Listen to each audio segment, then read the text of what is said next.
Okay, one thing you have to be familiar with for this new unit is waves. You should already know what a wave is based on if you've ever gone to a beach or seen water just kind of like moving back and forth in a bathtub or something like that.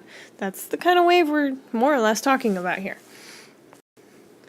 So, a wave, by definition, is something that wiggles not only in time, meaning that there's a constant time frame to the up and down motion, but also through space. Okay? So, this is a wiggle. If you spread it out through space, then it becomes a wave. Okay? So the types of waves that we're talking about, the ones that look like this typical top up and down motion, are light waves, radio waves, water waves. It's called a transverse wave. This kind of wave does not include sound completely, but this one honestly is the easier one to learn about anyway. So just a couple of parts to reference.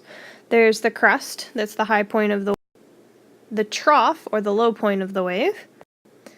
The amplitude, the amplitude is generally related to how much energy the wave might have, along with other things.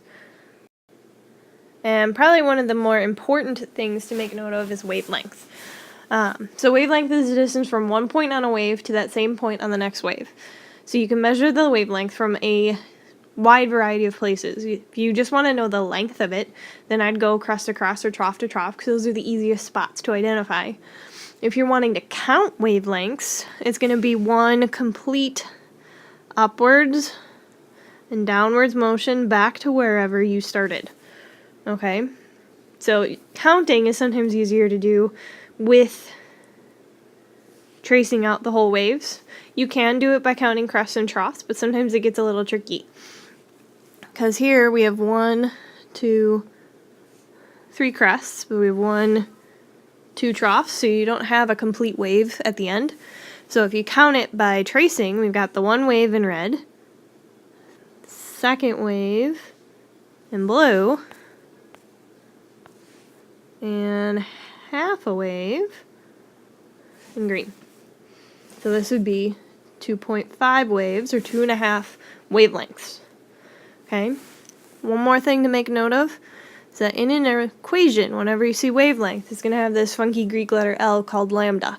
That's the symbol for wavelength. Okay? Wavelength, like anything else that you measure distance of, is going to be measured in meters. Okay? Some other terms related to waves that are important to understand is the period of a wave. Okay? Period is a type of time. It is symbolized with a capital T, not a lowercase t, but it's the time it takes to go one wavelength. So time for one wavelength. It is measured in seconds. The units on this really help you figure out how to calculate them when you're looking at waves. Another really, really important thing is frequency, which generally is symbolized with a lowercase f. And frequency is the number of wavelengths per second, or in a second. Think of it as per. Okay? Frequency is measured in what is called hertz, but a hertz is literally 1 over a second. Okay? So wavelengths is something, if something is 1 hertz, it has a frequency of 1, it occurs once per second. Okay? If it occurs 5 times, it's 5 times per second. So this is where your units are going to come in handy. If you are dividing by seconds, you're measuring hertz. If seconds are on top, then you're finding period. Alright?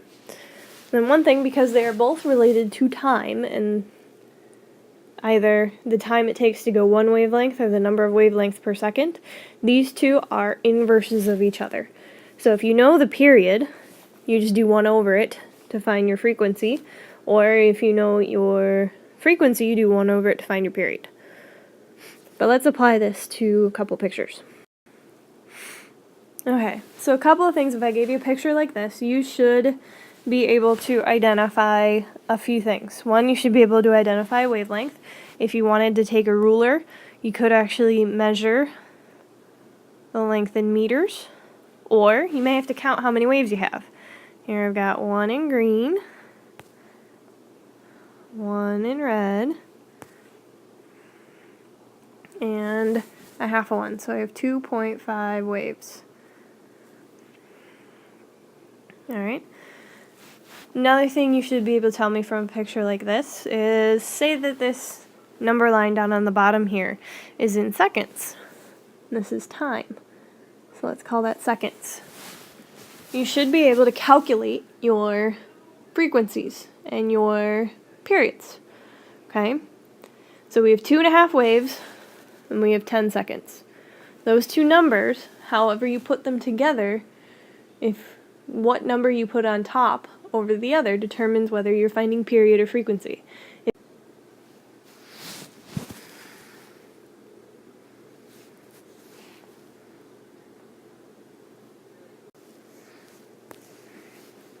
So if you have those 10 seconds over 2.5, that's going to give you 4 seconds as a divisional answer. And since your units are in seconds, that's solving for your period.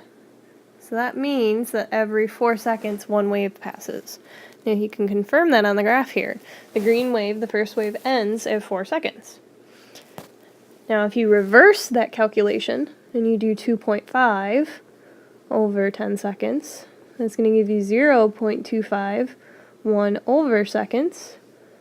1 over seconds are also known as hertz, so 0.25 hertz. And that's how you're going to solve for frequency. Okay? So the order that you do that division determines frequency versus period. And the key to understanding it is paying attention to those units.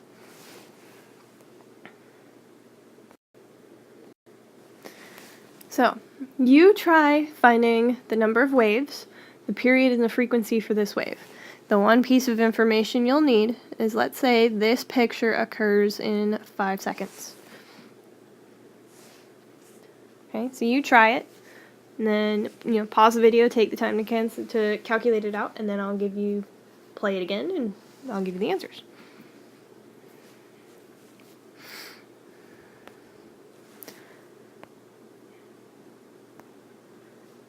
So, first thing, let's count our waves. So, I have 1,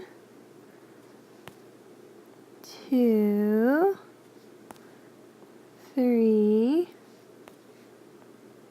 4, 5 waves. Okay, so I've got 5 wavelengths here. If I have 5 waves in 5 seconds, so that means if I want to find period, I'm going to put seconds on top, so 5 seconds divided by 5 waves equals 1 second for 1 wave. Okay, so my period is 1 second. If I want to find frequency, I flip that, and it's the 5 waves over 5 seconds, which happens to equal 1 hertz. This is the only situation where you'll get those two to be equal to each other, because 1 over 1 is 1, so the inverse of 1 is 1. Okay? If you want to try a different one that's not going to give you ones, try it for 15 seconds. Okay? We have the period at 15 seconds would be the 15 seconds over 5. So your period is 3 seconds. Frequency is going to be the reverse of that, 5 over 15, or 0.33 hertz. Okay? Shouldn't be too complicated. Make sure you do the online quiz. See you in class.